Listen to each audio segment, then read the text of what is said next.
I'm going to talk about the enzyme amylase. Amylase is produced in the glands of the mouth and in the pancreas. In the mouth, it's produced in the salivary glands, in the parotid glands, and submandibular glands. Amylase is an enzyme that cleaves sugar bonds, glycosidic bonds. Uh, the mechanism of which amylase breaks sugars apart is what we're going to talk about very basically, and not so much into detail. However, we can mention before that glucose, well, basically the structure of how we where the bondings of glucose are. So in order to understand where amylase will cleave, we can draw a glucose molecule very fast. So here's the first carbon, the second, the third, the fourth, the fifth, and the sixth. And this is how we count it. And if the OH group that is supposed to be here points down, then it means that this is an alpha glucose. And amylase will break alpha 1 to 4 bonds. So it has a specific bond specificity. It's an enzyme that has specific bond specificity. The pH of salivary amylase lies between 6.8 to 7.2, while pancreatic amylase can be between 7.6 to 8.3. However, the optimum pH of this can vary, but let's say it's something between 7.6 and 7.2. These are basically the pHs of both saliva and pancreatic juice. So here I draw some basic things about amylase. Alpha amylase, for example, of the salivary glands or the mouth, let's say, it's a glycosidase. It means that there is a hydrolyzed enzyme that breaks bonds more of the middle of a long carbohydrate molecule, or so it will break the bonds of let's say draw a simplified structure here of a carbohydrate or polysaccharide. So as we said, it breaks the 1 to 4 bonds, alpha 1 to 4. So what it means by endoglycosidase is that it will not take the sides. This is done by exo enzymes. Endoglycosidase will take more the enzymes or the inside. So we have a long polysaccharide chain. The enzyme will come and will try to break these specific parts, not the parts on the outside. So, having said that it's an endoglycosidase, we can say briefly that it's activated by chlorine. It hydrolyzes 1 to 4 glycosidic bonds, as we said before. Its substrate is basically glycogen and starch, and its products are dextrins, maltose, and maltotriose. And it's basically worth mentioning again that it has a bond specificity for 1 to 4. And it has to the substrates have to be at least 1 monomer long in order for it to work.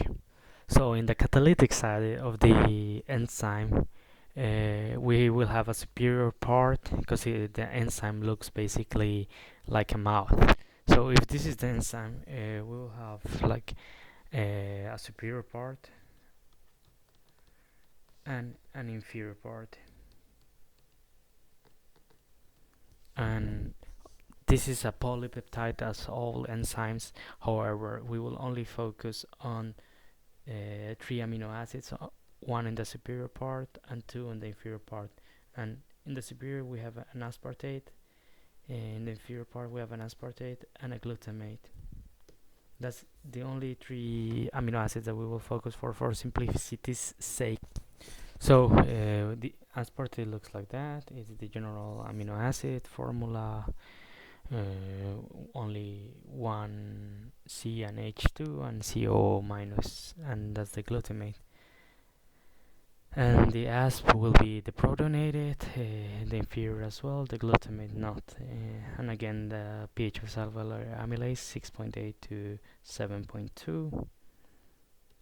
In this second picture, we have the protonated aspartate, and we put in a 5 polysaccharide long starch chain, and we'll see how these H's will be start to be attracted to the deprotonated aspartate below, and it will hold basically the polysaccharide tailed within the enzyme's catalytic side. Notice that oxygen is a very electronegative molecule, and it positions itself like in the center of the molecule. The reason why this is gonna start to be attracted, and we're gonna show later, is that the carbon in the middle here will get a positive charge due to two electronegative oxygens on both sides. So we obtain a very positive carbon in the middle. So we have the aspartate one pulling the positive carbon forces of the electron bond to leave and break. So the positive C will attract the deprotonated oxygen of aspartate as we draw it here. It forms the enzyme substrate complex. So first, the aspartate from the superior side, as we see, will form an enzyme complex, substrate complex. As we see, we just drew the basic equation here. Here's the enzyme plus the substrate, both of the rate of reactions, the forward and the one that goes back. In many cases, if the reaction is irreversible, we only have K1. And then the enzyme substrate complex dissociating into enzyme and product. So if we go back again, here is the force of attraction, attracting the positive carbon towards the aspartate side. This, as it's drawing itself towards the aspartate, it will be very electropositive, so the bonds here or be more electronegative, sorry, so the electrons here will break apart, and they will be dragged towards the other molecule, towards the next sugar molecule. So what we see here is basically the two electrons going to the next sugar of the glycosidic bond, as we see here. So due to the instability of OH, electronegativity of the new sugars form, and we'll have now full or complete valence electron shell of the oxygen of the sugar, which will of course attract the proton or hydrogen of the protonated glutamate, which obviously will in turn donate its electron to glutamate, so this one will become negatively charged and will form a bond with hydrogen. Upstairs, the aspartate that started the whole reaction will keep the molecule in place. And when the glycosidic bond is broken, a bond or a temporary attraction is built from the lower glutamate side chain to the catalytic side and the oxygen from the glucose molecule.